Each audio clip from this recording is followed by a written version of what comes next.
against a Roman popery. And they may take our lives, but they'll never take our freedom!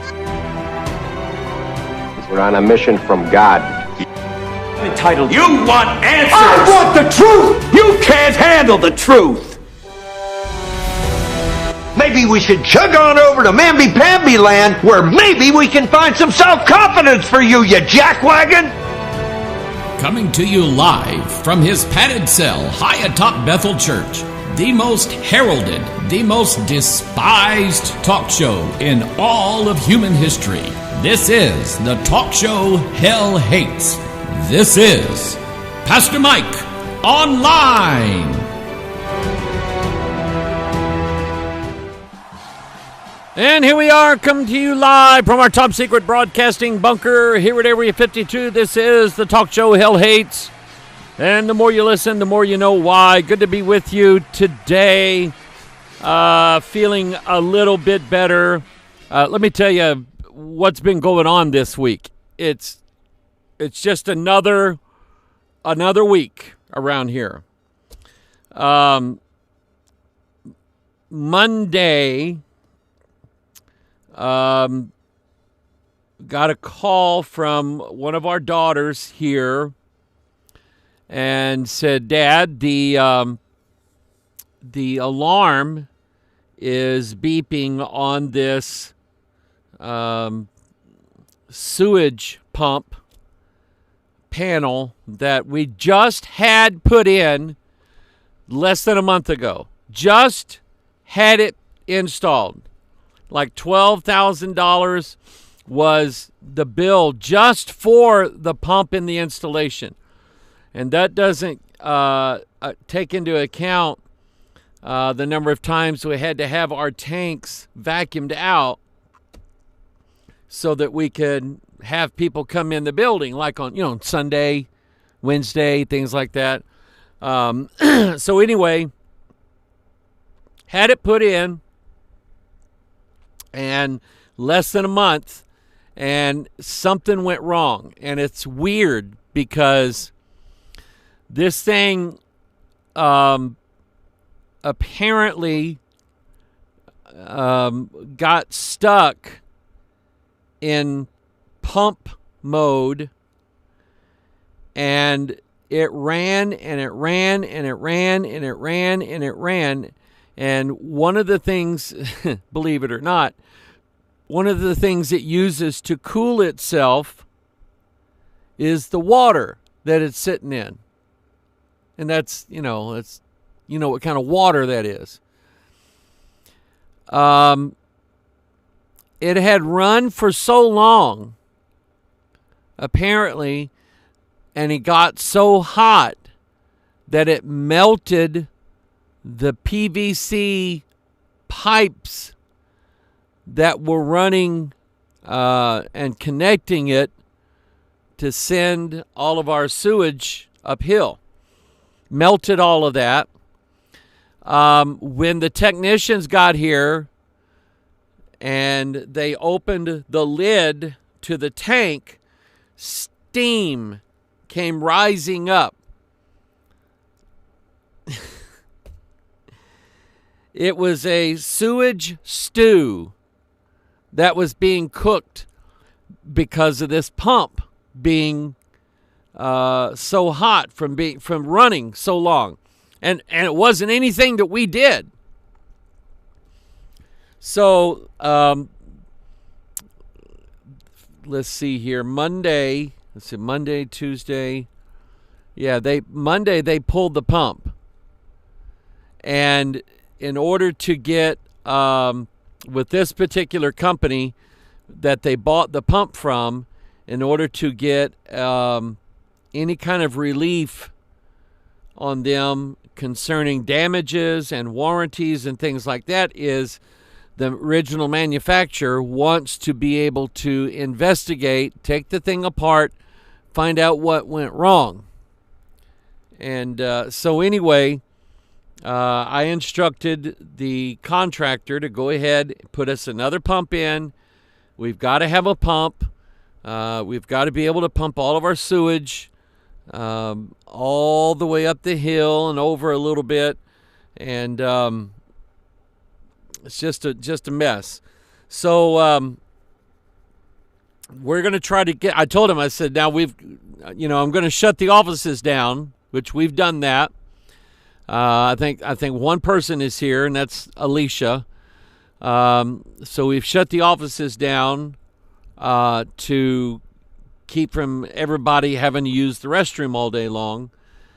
And I told him, I said, now we're going to have a bunch of people descending down upon us August 4th, 5th, and 6th. And I heard him write this down, and I'm going, oh boy. And he said, okay, well, we got a date to shoot for then. He said, I think we can get it done in time. I said, well, I hope you can. So anyway, just pray for us on that. And then this is just 100% my fault. You may have noticed me being somewhat lethargic, and that is my blood sugar. And it makes me very fatigued. It feels like you're getting the flu, and I feel that way now. You feel like you have the flu. Some body aches, which aren't too bad, but the fatigue just wipes you out. It really does. And so my blood sugar's gone high again, which means I changing my diet, and things that I don't want to do. But I'm going to have to do them in order to regain my health and vitality back. So if I'm doing a Pastor Mike online and it's a long one, it means that I've endured. God's helped me. I've felt good, and we're just getting into it. If I don't feel that great, like today, I will talk to you for a little while, and then I'll be looking for a reason to push the button to say adios, muchachos. I'm gonna go lay down, and so anyway, just keep us in your prayers. Keep me in your prayers. Another thing is that I am absolutely 100% confirmed in my heart that someone was in fact stealing not all of our mail. They were smart. They knew that if they took all of our mail, that we would have been suspicious a long time ago. But for a while, from when we came back from Kenya, my secretary would always tell me 2 days a week when she would make her deposit, she'd always hand me a little slip that she had written up, how much came from the church and how much came from this ministry. And it wasn't very good. And I thought, maybe there's something I'm doing wrong. Maybe the Lord's not happy with something or whatever. But what we discovered was that somebody was stealing our mail. And like I say, they weren't stealing all of it. They were stealing enough so that we would have something left over to make a deposit with. But they were stealing a significant amount of mail that they knew that there were checks in them of some kind, and apparently this is called washing checks. You can erase who it's paid to. You can even erase the amount. Now here's another thing that they're being smart with. They're not erasing the amounts of these checks and writing in new exorbitant amounts, because somebody would have complained already and tried to accuse us of adding, extra zeros to, like they say they donated $100. All of a sudden, it's been changed to $1,000. And, you can see why that would raise red flags. But anyway, so that's been going on. And since we moved our mailbox down from the street, right next to the building, where it can be checked on a periodical basis, where there are security cameras pointing in every direction in that area. Once we started doing that, it fixed our problem immediately. We started receiving what I would say regular amounts of donations. Now, we don't have any idea how much has been lost. I don't know that we'll ever know that. But anyway, it's good that I think we found it out. And so just continue to pray for us there on that, all right? Now, and I want to thank everybody who has prayed, and I want to thank God, and I want to thank those whom God has moved to respond to our various needs. I want to give you a heartfelt commendation for listening to the Holy Spirit and letting God use you for part of His kingdom. Now, I'm going to change subjects a little bit today, and it's based on a phone call that I got about a week and a half ago that I wish I had not taken the phone call. And I'll tell you why.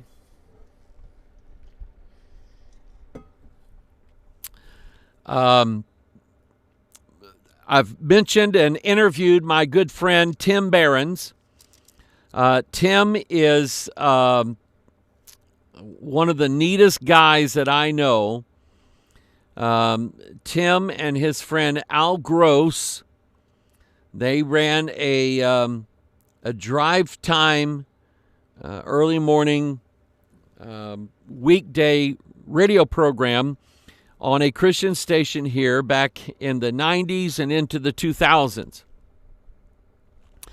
I think at one time they were the number one morning drive time radio program in the St. Louis area. We know that when they were at KBRT in Los Angeles, California, that they were part of the number one. They were voted like the number one radio team broadcasting, and all they did, they had a few gimmicks and things like that, but really all they did was they talk about Christian things, Christian ideas. They would they would try to humiliate pastors. They would say, okay, we're going to call and wake up a pastor here on Mornings with Tim and Al coming up next. And so at about 6:30 in the morning, they would have the name and the number of some pastor somewhere, and they would call this guy's house and say, are you so-and-so? Yeah.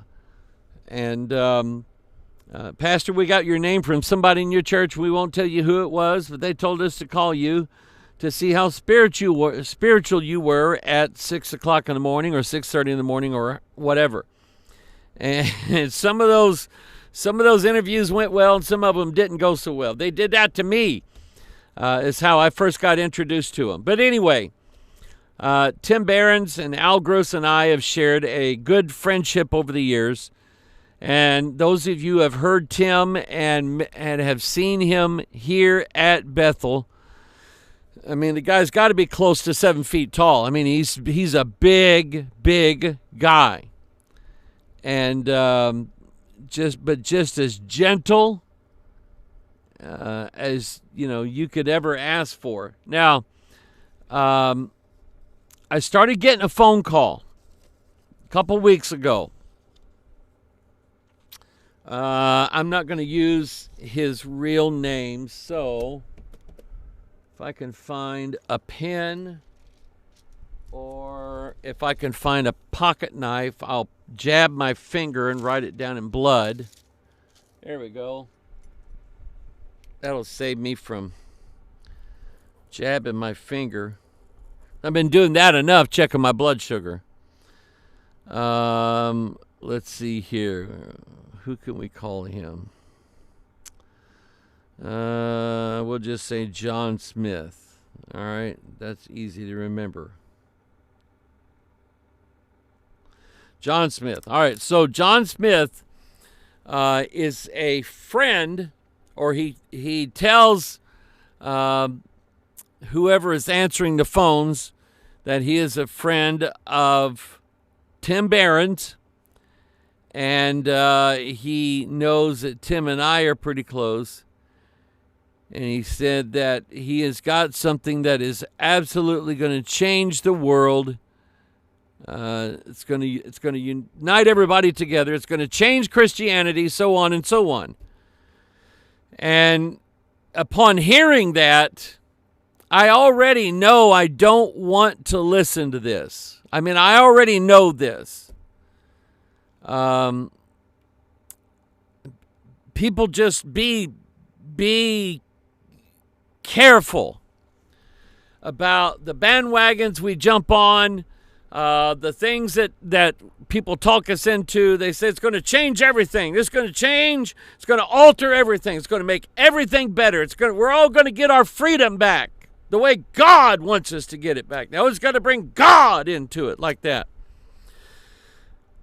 So he called again. I mean, one day he called every hour on the hour. Is Pastor Mike available now? No. Is Pastor Mike available now? No. And so one day he called, and I happened to be here, and I said, okay, I'll listen to your story.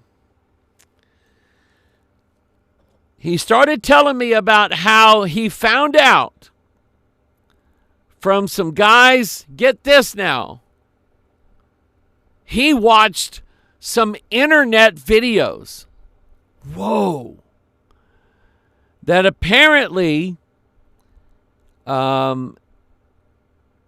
is going, apparently it's, I'm not sure how to describe it other than using what it is commonly called. It is referred to as sovereign citizenship. And I'll try to explain that as we go along. But he said, Pastor Mike, he said, I found out that the America that existed from like 1776 on, he said, that America's gone. And he said, it's gone. He said, it was all sold away back in the late 1800s. And he said, now we live in a totally different governmental society than they did back in 1776 or whatever. A totally different government framework. And he gives an instance. He says, when you get your birth certificate or your child's birth certificate, it will have on there your child's name in all capital letters. And they said, now anybody can go to a Black's Law Dictionary and they can look up some of this and find out that, it has some basis in reality. I don't remember what all it means, but anyway.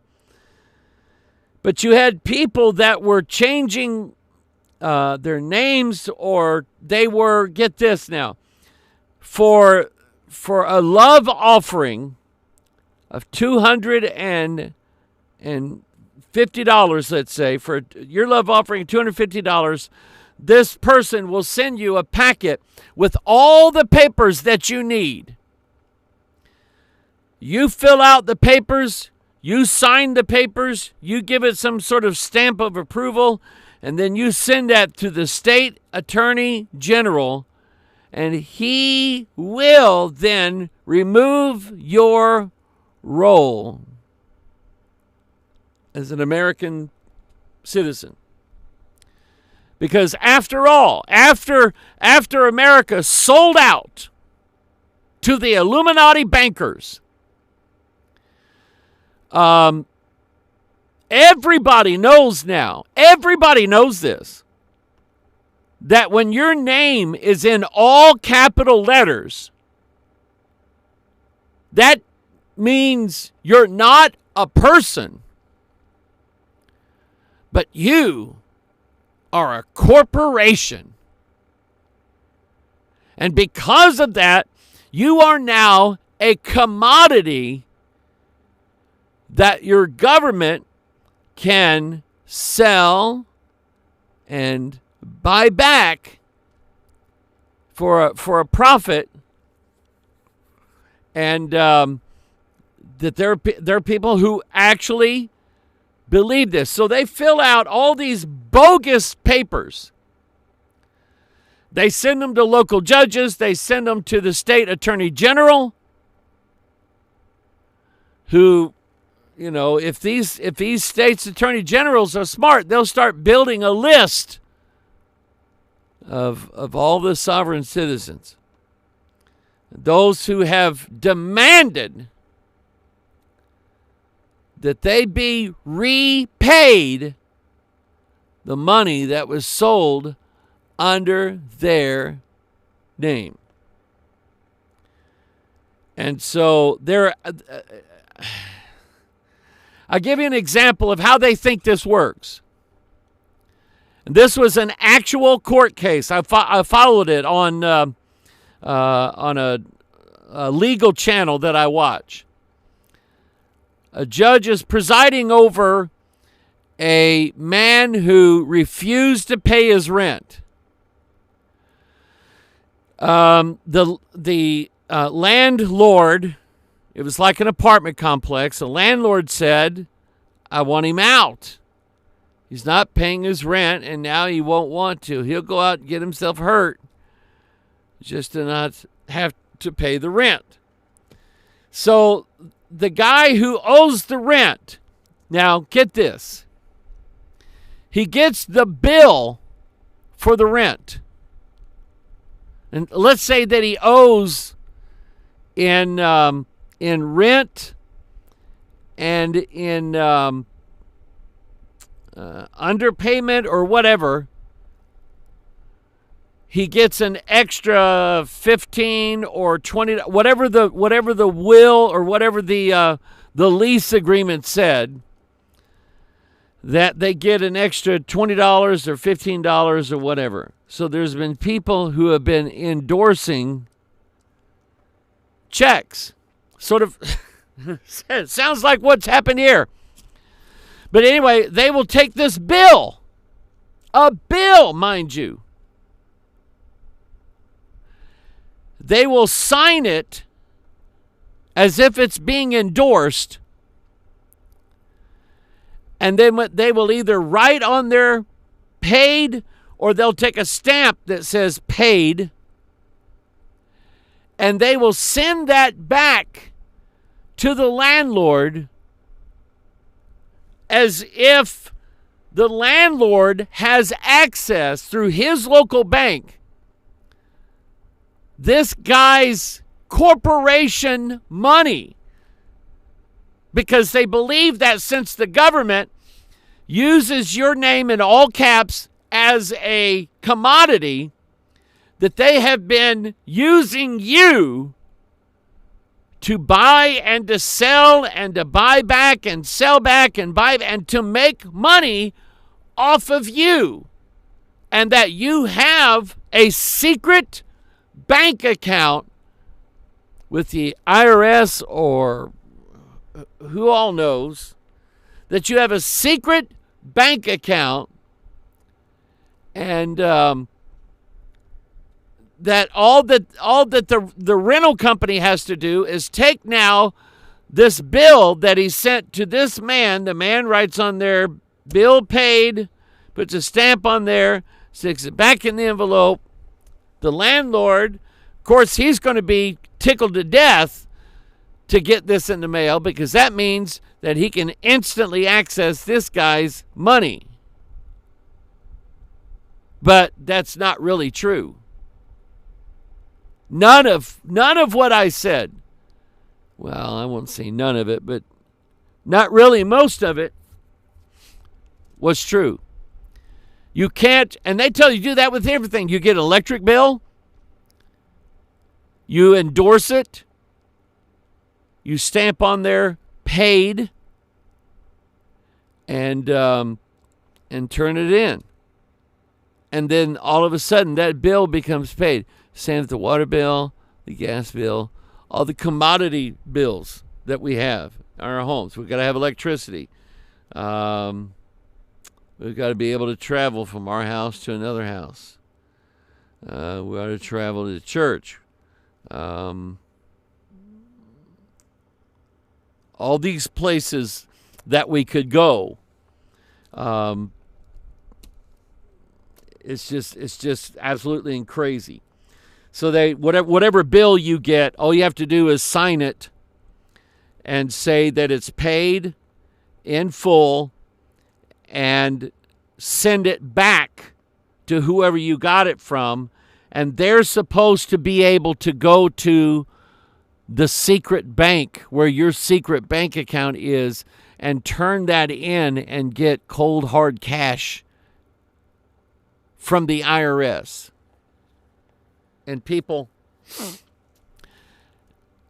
I want to warn you about this. If you do this, it's fraud. It's fraud. You will go to prison for this. Don't follow them in this stuff. Don't do it. It's bad. Now, what else? The Constitution of the United States, as originally written, has a clause in it that says that every American citizen has a right to freely travel between the states with no restrictions. And what that means is that I can drive over into Illinois 20 times today, every day if I need to. I can cross over the bridge and I can drive to Illinois, but for what reason, I have no idea why. But anyway, you have a right to what's called freely travel. Now, what that means is in opposition to a time when if you crossed a border, there were border guards there who wanted to see your papers, who wanted to find out where you were going, what you were going to do there, how long you were going to stay, and so on and so on. So the idea is that you can freely travel because that's what the Constitution says. Now, they take that and apply that to automobiles, motorcycles, and the like. And they say because the Constitution gives me the absolute right to freely travel between various states, it means that it cannot be infringed by anybody. Now, the various law enforcement agencies, the various municipalities, the various states have said with the advent of the automobile, see, back in the horse and buggy days, you could get a horse and buggy. You could be 10 years old and be riding into town with the horse and buggy, and because your dad told you that you need to go into town and get some more flour and get some more sugar and, whatever, and turn around and come home with it. And so you did. But see, now we have faster vehicles. We have automobiles. And automobiles can be dangerous if they're not in proper working order and they're not operated correctly. So do you believe that it's a good idea that the various states, municipalities, the towns, the villages in the United States have come up with various laws that allows people to drive who are reasonably, they have the reasonable ability to have a car, a vehicle, a motorcycle under control and drive it in a manner that keeps themselves and everybody else safe. But these various governmental bodies have the right, according to the Constitution, to enact certain laws and statutes that says who can drive and who cannot drive. Driving in this country is not a right. It's not. 'Tis a privilege. You remember that next time. It's not a right, it's a privilege. Now, you have a right to travel, which means you can get off your horse or get out of your car and walk across the state line. You can do that all day long if you want to. And nobody's going to say, "Excuse me, sir, we need to see your papers. What is your business in the state of Illinois? How long are you going to be here?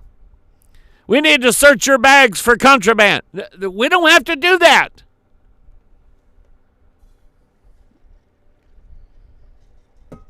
So now, sovereign citizens say this. They say that when they are in their personal property, they dare not call it a car, a vehicle, an automobile. They dare not call it that. You know why?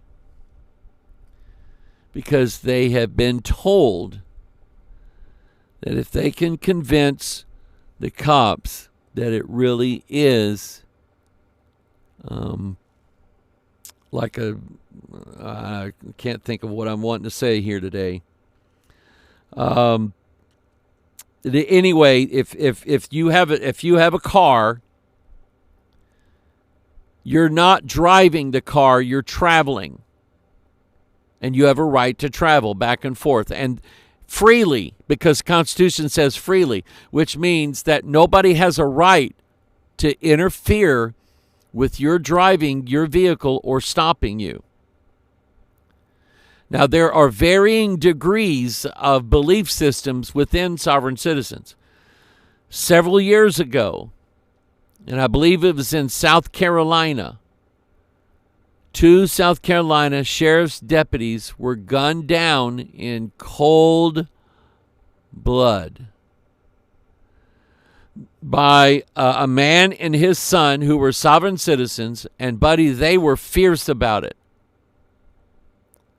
They said, "We're not going to let the government infringe on any right we have." And they were watching a movie, or I don't know what they were doing. But anyway, they were driving and traveling in this automobile. State Patrol pulls them over.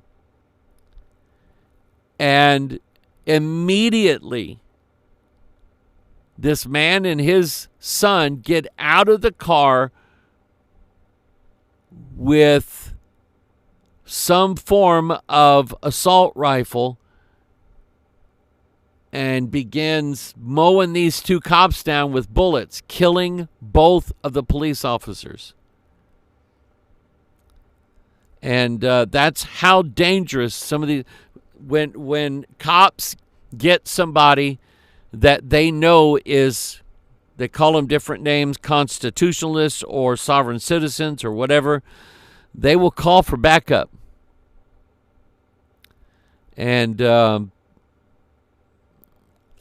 don't know how many show up where you live, but around here, if anybody gets pulled over and says they're a sovereign citizen, or that they don't have to show their license, or they don't have to open their window, they don't have to talk to anybody or whatever, I don't think that we can send enough squad cars and vehicles to that location to make sure those two people receive the justice that this world denied them. So anyway, they're in a traffic stop, and they've been told by these videos to only roll their window down this far. They don't want the cop's hand reaching inside the window. They'll lock the doors, and they have this belief system that says that anytime a cop has his emergency lights on, there must be a real emergency. It's never, ever, ever to be used to pull a driver over,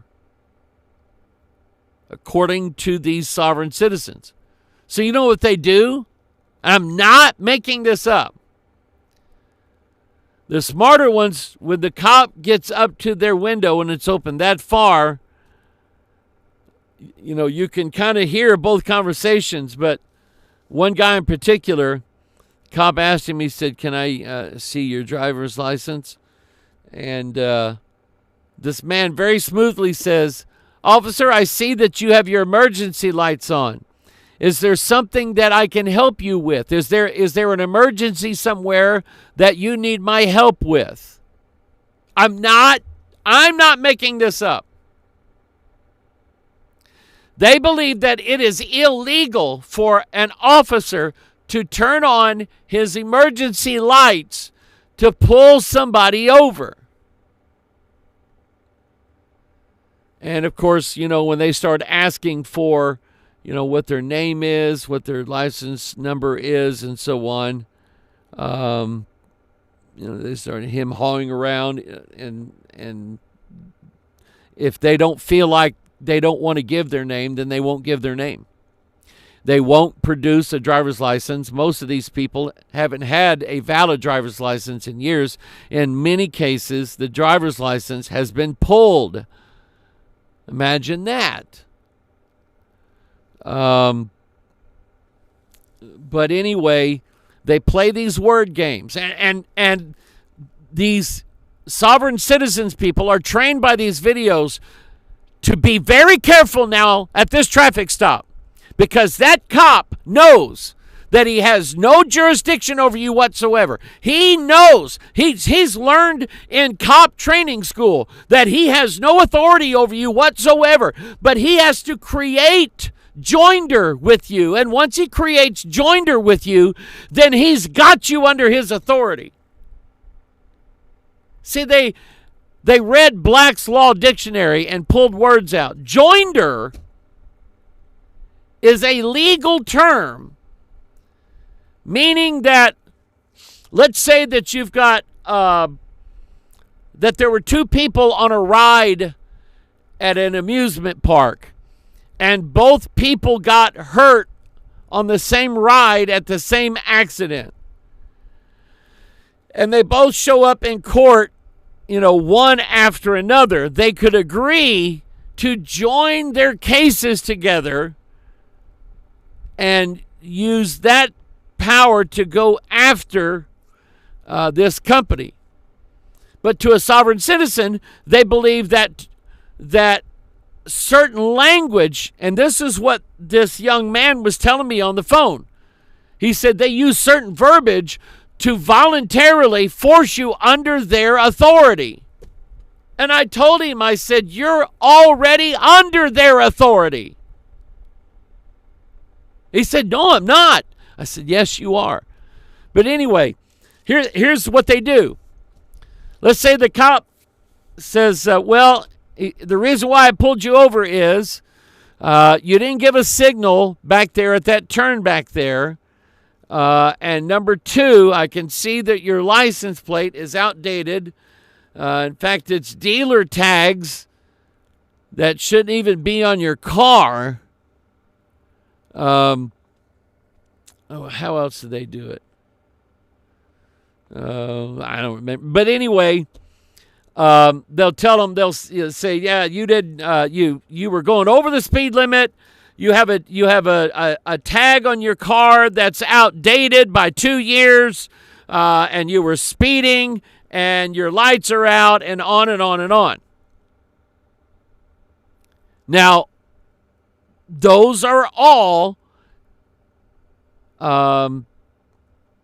I don't know what the legal word is, but basically you can get a ticket for each one of those. And so the cop will reel off all these things, and he'll say to the man, do you understand? Now, the sovereign citizen groups are telling you, do not say that you understand. Do not say that. Because the word understand doesn't mean you comprehend what they're saying.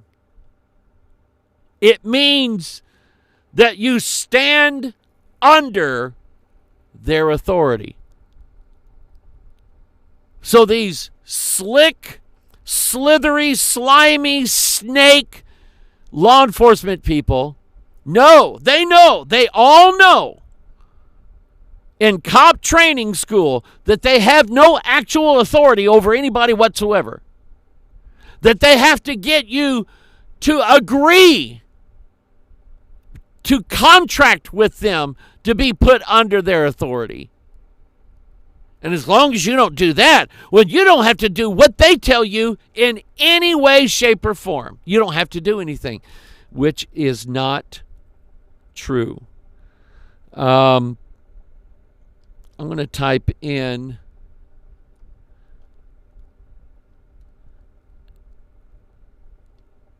a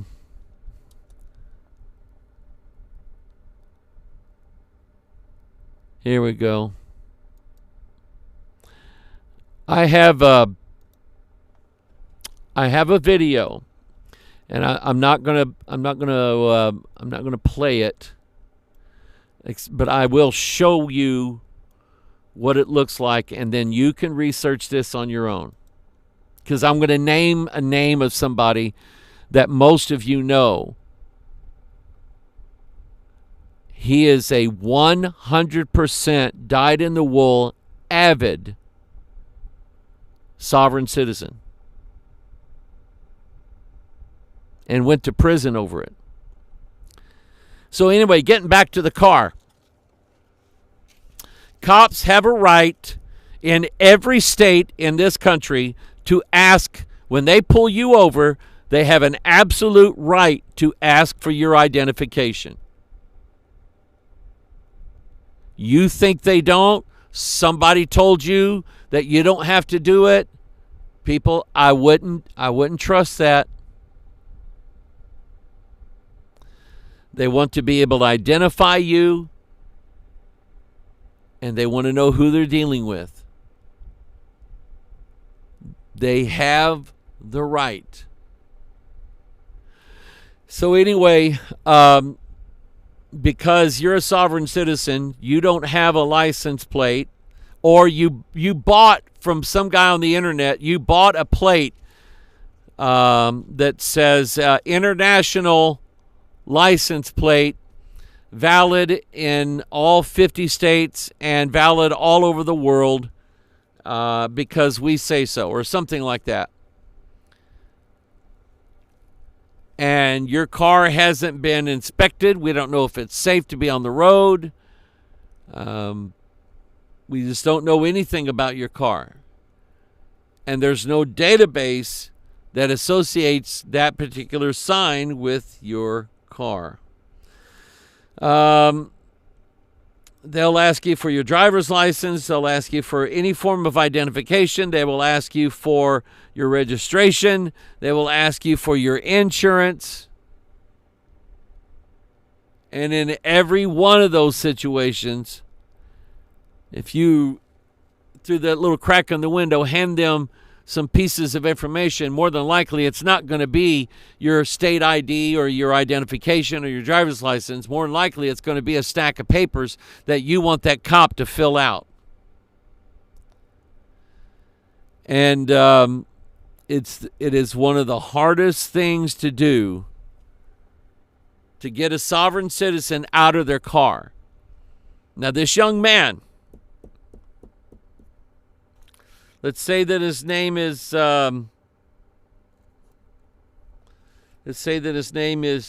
Jimmy Adams. Okay? Jimmy Adams. And Jimmy Adams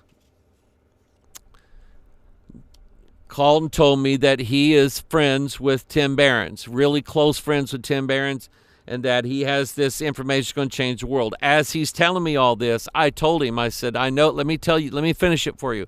And I told him what I knew about being a sovereign citizen. And he said, yeah, you got it. That's exactly right, man. He said, they have no authority over us. They have no authority of us whatsoever. They can't tell us what to do. And he said, they're all trying to use us to make money, and that we're slaves. And they use verbiage that once you say the right words and you get them to say the right words, then you're under their jurisdiction and you're under their control and you're slaves to the state. And they're going to use you, and they're going to take your blood and drink it. And I mean, he is going off all this stuff. And I said, Jimmy Adams, listen, I'm telling you, you have swallowed some stuff that is dangerous, and it's going to get you in a lot of trouble one of these days. And so I said, one of these days you're going to be at a traffic stop, and you've been told now that if you show the police all these papers that you bought from the Sovereign Citizen Library Network or whatever, that if you just show these officers all of this paperwork, how that, according to the law, you're not under their legal jurisdiction or whatever, you might get them distracted for a while, but the truth of it is, no cop has ever, after reading this information, said, oh, hey, they know about us. They know we don't have any authority over him. What are we going to do? We're going to have to let this guy go because he knows the truth. He knows we don't have any authority over him. He knows that we can't make him pull over.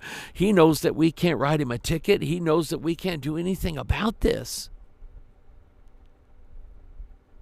So the sovereign citizen believes then that he is going to be set free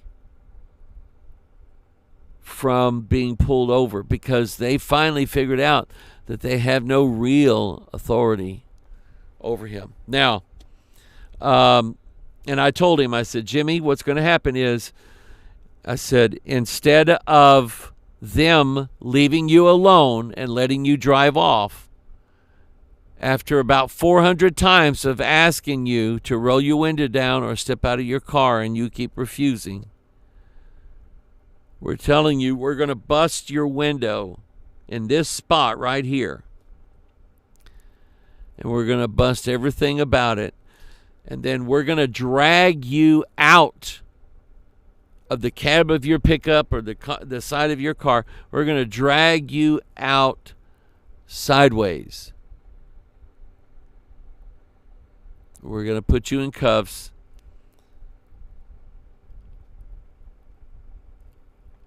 And basically, you're going to go to jail. You're going to go to jail for resisting. You're going to go to jail for failure to identify. And then you'll have all these parking and speeding fines and things like that on top of that. And I told him what was going to happen. I said, I know a lot about this. And I said, I'm telling you what's going to happen. Next time you get pulled over, you better be prayed up, buddy. Because they're going to haul you away to jail. They're going to impound your car. It's going to cost you a fortune to get it out of impound.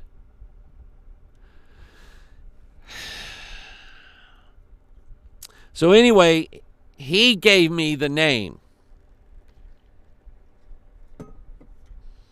of someone that he went down specifically to learn more about this. And I already knew who he went down to see. I already knew. Because this particular man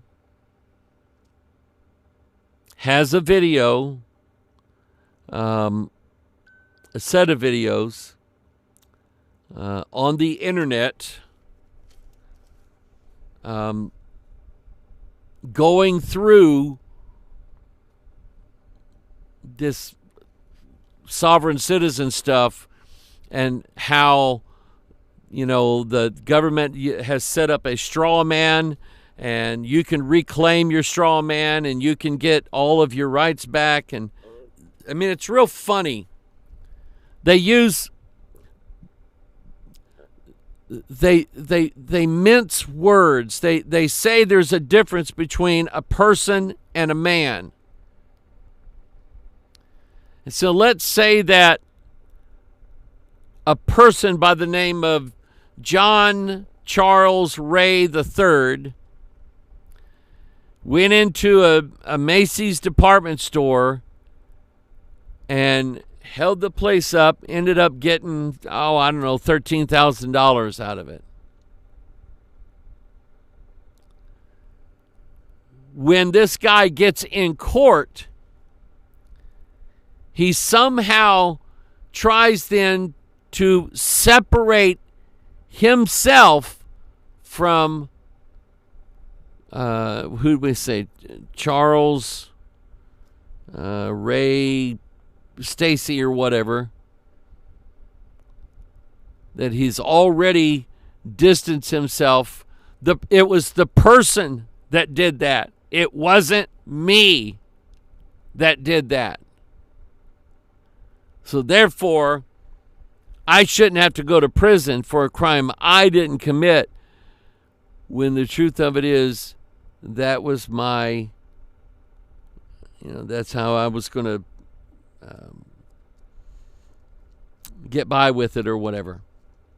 That it wasn't really them. It was their person, but it wasn't them. And it's just it's just crazy.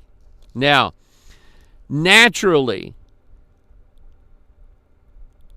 as a result, of course, of being this anti-government person, they absolutely don't believe in paying taxes of any kind. And most of them don't. They don't pay for the registration on their car, which is a tax. Any repair bill that you get on the car or whatever, if there's a tax involved, you don't pay that. You don't have to pay that. You don't have to pay sales tax. You don't have to pay any kind of tax whatsoever, because you're a sovereign citizen and the government owes you more than you owe them. But anyway, there's a guy who right now has a compound, and I'm not kidding you. He has a compound in, where is it? Somewhere around Alabama, Mississippi, somewhere around on there. He's got a bunch of acreage that was given to him after he got out of prison.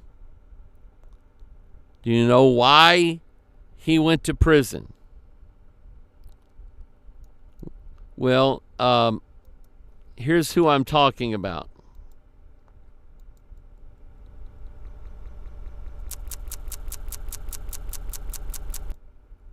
This, of course, is Kent Hovind. And he has an entire series called Redeeming the Straw Man with John Darcy. Now, I want to encourage you to study what you can about sovereign citizenship. Hovind does not believe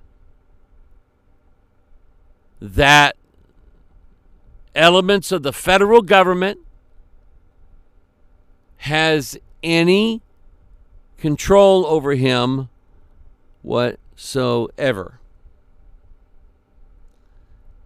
And he doesn't believe it. So he was running his ministry,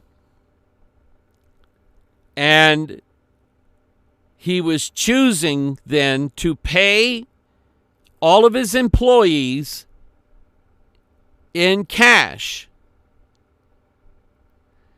He was not withholding their Social Security and federal and state income tax. He was not withholding that like he's supposed to, so that your bill should already be paid at the end of the year. You find out you've overpaid the bill. That's how you get a refund. So anyway, because he doesn't believe in paying taxes and so on, he was paying his employees in cash. And what he was doing was he was moving money from bank to bank, from account to account. And he was doing it often. And what they figured out was, and we know this here at Bethel,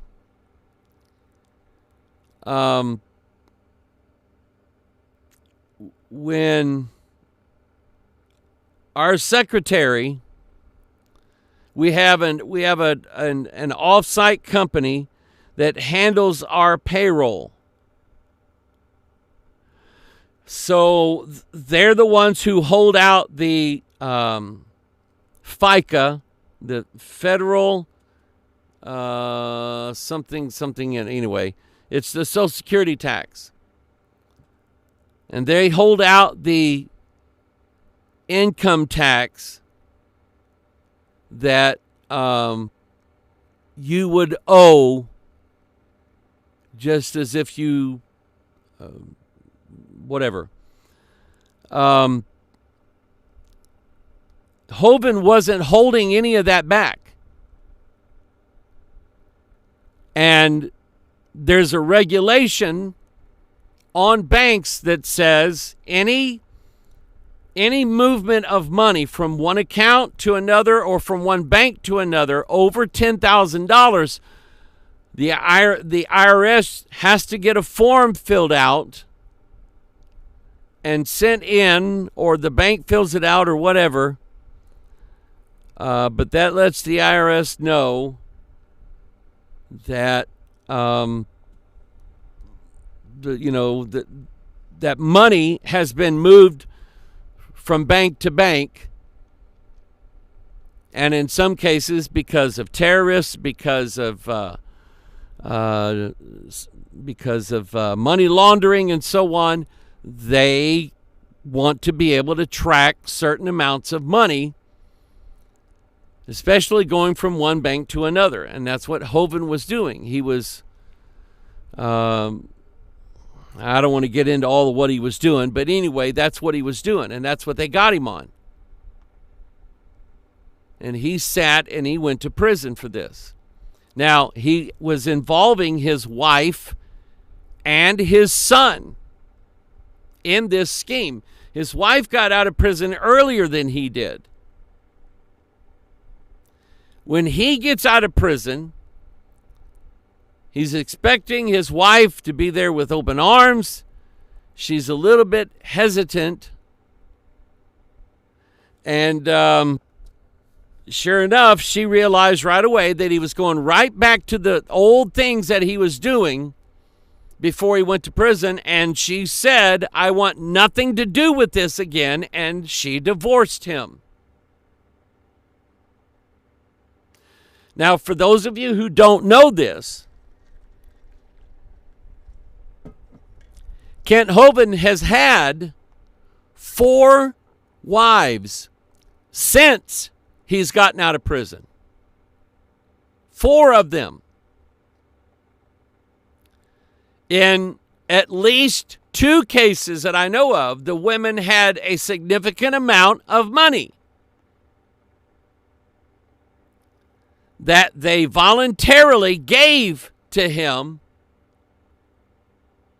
and things went bad and so on, and they divorced him, or they left him and filed for divorce later, so on and so on and so on. But he is one of these that makes a video called The Straw Man, Redeeming the Straw Man, that basically says you are not under any earthly authority. The only authority you have to answer to is God's. Now, I am going to go all scripture on you. And we're going to look at what the Bible says about this. First of all, and this usually kind of gets me into a little bit of a trouble. Romans chapter 13. Romans chapter 13. I was told by somebody after doing a teaching on this that I was all washed up, all wrong, that Romans 13 had nothing to do with civil authority. It only had to do with church authority. And they said it's clear by the context. Now, I read it, and I don't see that anywhere. So let's read this, and let's find out whether or not you have automatic jurisdiction over you by any earthly government.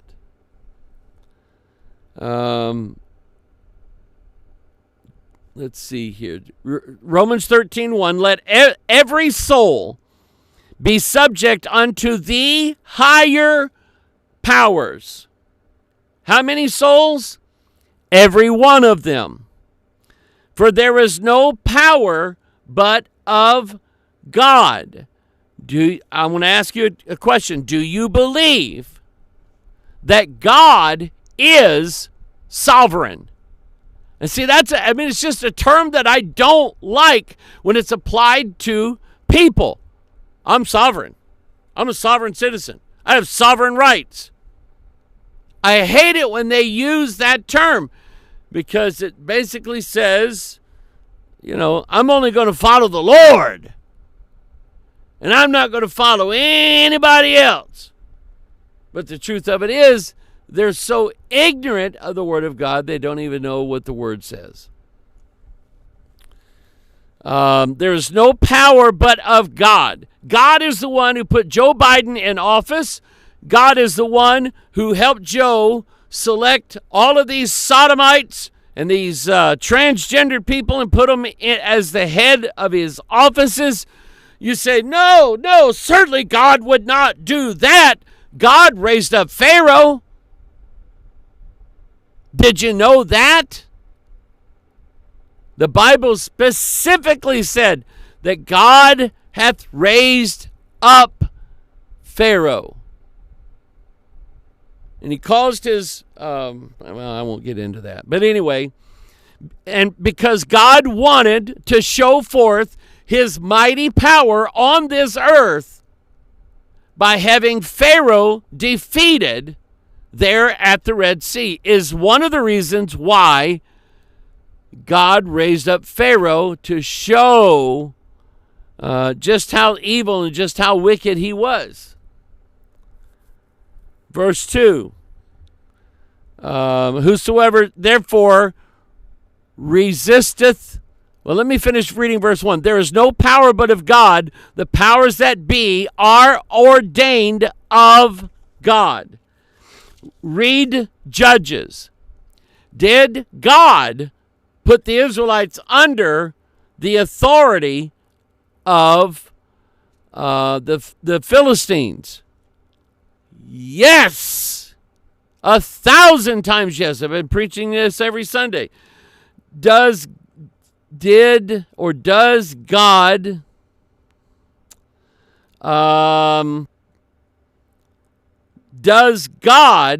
command us to obey man's laws, even if the men who make the laws are themselves corrupt? And the answer is yes.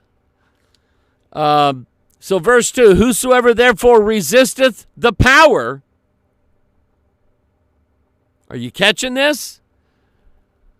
You sovereign citizen, you get pulled over at the stop, and you decide that you're not going to cooperate. So God says, whosoever therefore resisteth the power, resisteth the ordinance of God. All the cop wanted to do was see your driver's license. Tell me how tyrannical that is.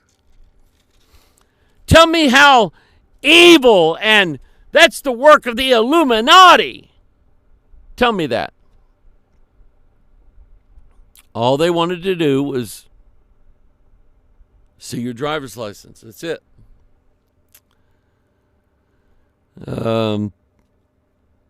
Whosoever therefore resisteth the power resisteth the ordinance of God, and they that resist shall receive to themselves damnation.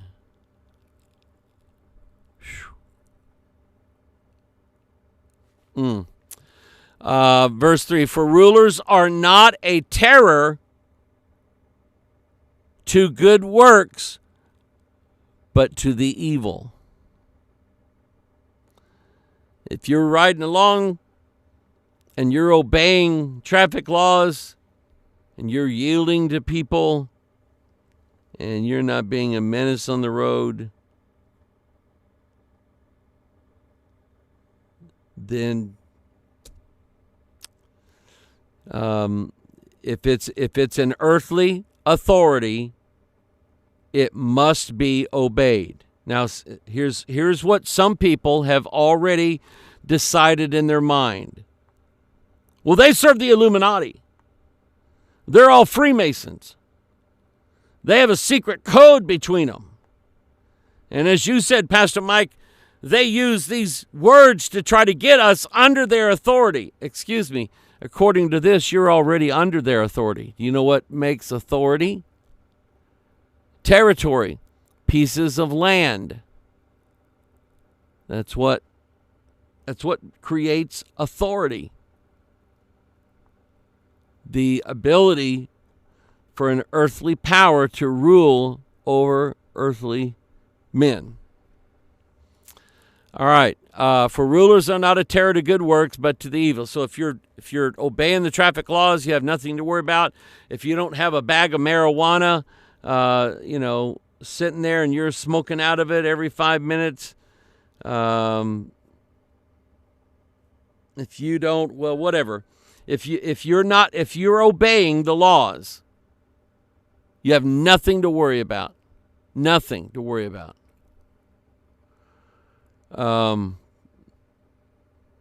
let's see here. Rulers are not a terror to good works, but to the evil. Wilt thou then not be afraid of the power?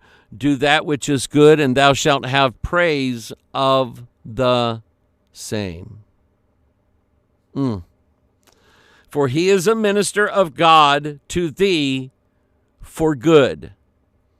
But if thou do that which is evil, what does it say? Be afraid. For he beareth not the sword in vain.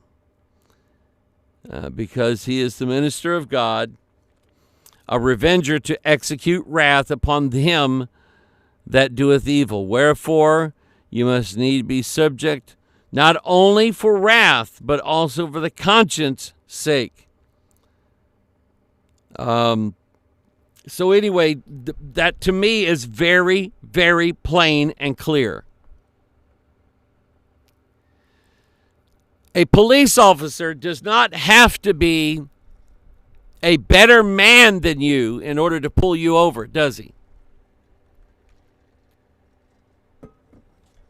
If you get pulled over, the cop comes up to your car and asks you to roll down your window, and you roll it down this much, and you say, officer, before we proceed with this traffic stop, I need to know,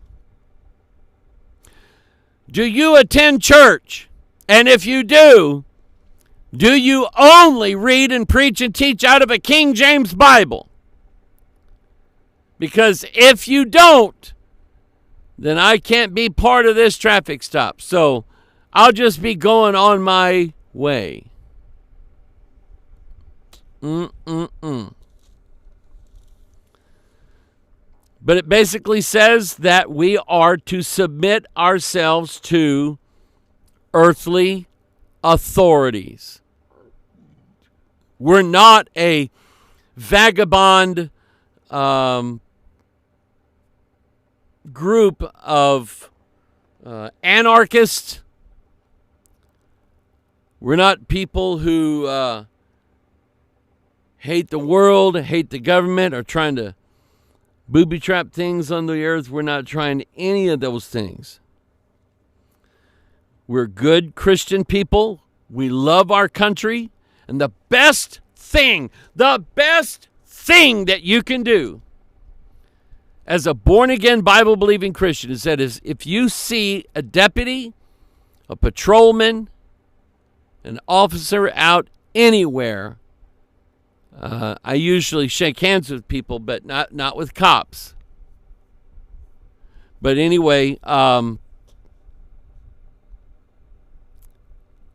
we're under their authority from birth all the way until death. Now, some, they can handle that part of it.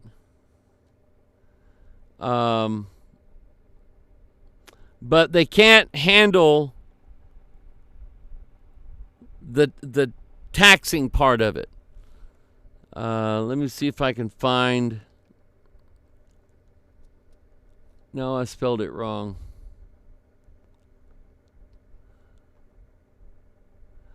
How do you... I'm getting it wrong. It's C-A-A-E-S-E-R.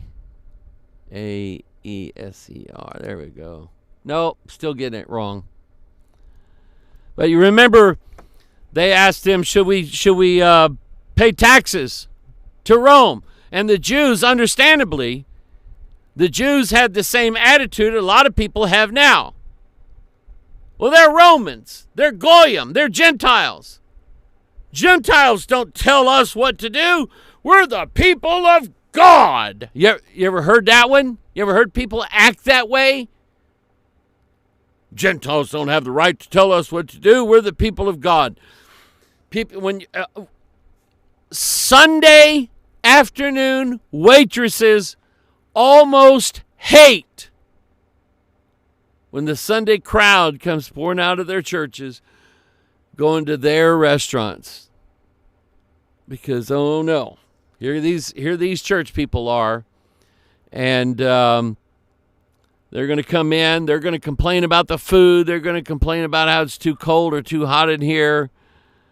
And they're going to show me by leaving me a 25-cent tip. The people, that ain't, in my opinion, that ain't right. Ain't right at all. So now, there was one other thing I was going to point out to you, and I can't remember what it was.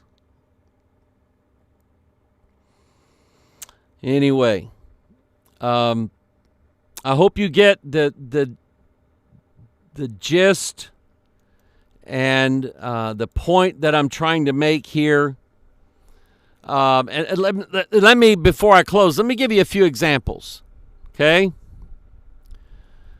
When Daniel, Hananiah, Mishael, and Azariah, when they were taken into Babylonian captivity, they had been told that they had to eat the king's meat and drink the king's wine. But Daniel, the spokesman for them, said, it's not lawful for us to drink and wine. We just can't do that. And the king's meat, we can't do that. So even though they were under Nebuchadnezzar's authority, and Nebuchadnezzar could have had him killed at any moment, they begged the chief of the eunuchs, let's try this. Don't tell anybody, don't tell the king nothing, but I'm going to promise you that our guys are going to be, our guys are going to stand up for what we believe God has told us to do, and we're going to stay away from things God has told us not to do. Now try us, and if after so long we don't do well, and we're sickly and everything else, then, whatever, I guess we lose. But if you'll let us just have maybe some bread and some pottage or whatever, we'll get by with that. If you'll just let us eat the way we believe that we're allowed to eat, I promise you, you're going to see better in us than in anybody else. And sure enough, when the days expired and they brought Daniel, Hananiah, Mishael, and Azariah down to, I can't remember who it was, they were going, them four boys there, look at them. My goodness, look at the meat on those guys. Woo! Them guys have been working out, haven't they? And the eunuchs were going, Your Majesty, all that they've done, I mean, they work hard, yes, but all really that they've done, they did it because their God told them to do it this way. And he said, well, why didn't somebody tell us that earlier? From now on, we're going to do it God's way. Then it came time for that little situation with the image. Now, when I tell people that we must obey man's authority, there is a limit. When Nebuchadnezzar built this 60 cubit foot tall by 6 cubit wide image of his God, brought Shadrach, Meshach, and Abednego to it, and I don't know exactly where David was, but anyway, these three young men standing out there while everybody is bowed to this image because they're all drawn by the same spirit. When it came time for the music to start, those men refused to bow down. And in that, they did the right thing. Now, of course, Nebuchadnezzar was furious. And he said, well, I'll have them thrown in the fiery furnace. How's that? So they're thrown, you know the story. They're thrown in the fiery furnace. Jesus is there with them. He rescues them and pulls them out. What I'm saying to you is there's a lot better ways that you and I can show that we love the Lord with all of our heart, with all of our soul, with all of our might, And if it's possible to obey man's authority, that's fine. But when it becomes impossible to obey the authority of man, then we ought to obey God rather than man.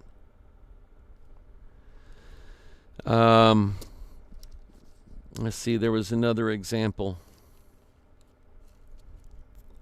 Can't think of what it was. But anyway, the Bible's clear.